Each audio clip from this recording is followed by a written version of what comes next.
From the very beginning, man loves to explore. But how much of our universe have we actually managed to reach? We've only studied about 4% of the visible universe, of which only a tiniest fraction we have managed to travel, our solar system. But what makes the space around us so tough to reach? Distance, speed, equipments. Rockets are too slow in terms of distances in space. It takes us months to get to Mars and years to go out of our solar system. This is Proxima Centauri b, 25 trillion miles away from us. It is the closest potentially habitable planet out there. But with current technology, it will take us more than 30,000 years to reach there. If we want to explore beyond our solar system, we'll have to come up with a new tool. At present, the most plausible and potent solution is antimatter propulsion. In 1928, Paul Dirac first theorized antimatter. Later, in 1932, Carl Anderson discovered positrons. Antimatter is simply matter composed of antiparticles. They're like mirror image of matter. If there's an anti-me in the mirror, it will look exactly like me except everything will be flipped. It is similar to electrons, which have a negative electric charge.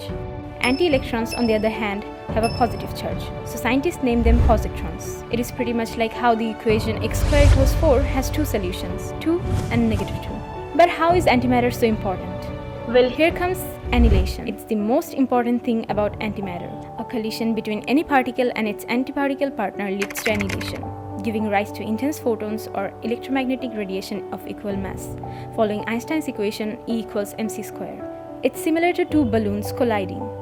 Let's say one of them is antimatter balloon. They'll release energy in form of sound. Here we see balloons leave remnants and need external force to collide, but annihilation results in pure transformation of energy, while nothing of the particles are left. In terms of application, if we have 1 gram of antimatter, suppose anti-sand, coming into contact of 1 gram of sand, 43.02 kilotons of energy will be released. That is twice the power of Fat Man nuclear bomb dropped in Nagasaki. It makes antimatter a promising fuel for spacecraft. In 1953, Eugene Sanger first proposed use of annihilation for rocket propulsion. Though producing antimatters, storing them for long, and directing thrust were some short-term challenges, the good news is antimatter is being produced in the European Research Organization CERN.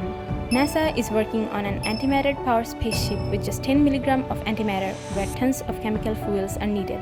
The fastest manned spacecraft, Apollo 10, reaches a speed of 25,000 miles per hour, while antimatter rocket can travel 2,000 times faster. Antimatter propulsion could be the catalyst that revolutionized space travel. We could go to Mars in days, Jupiter in months, orbit our closest star in a few years. This could be our first step towards space exploration beyond the border. Thanks for watching.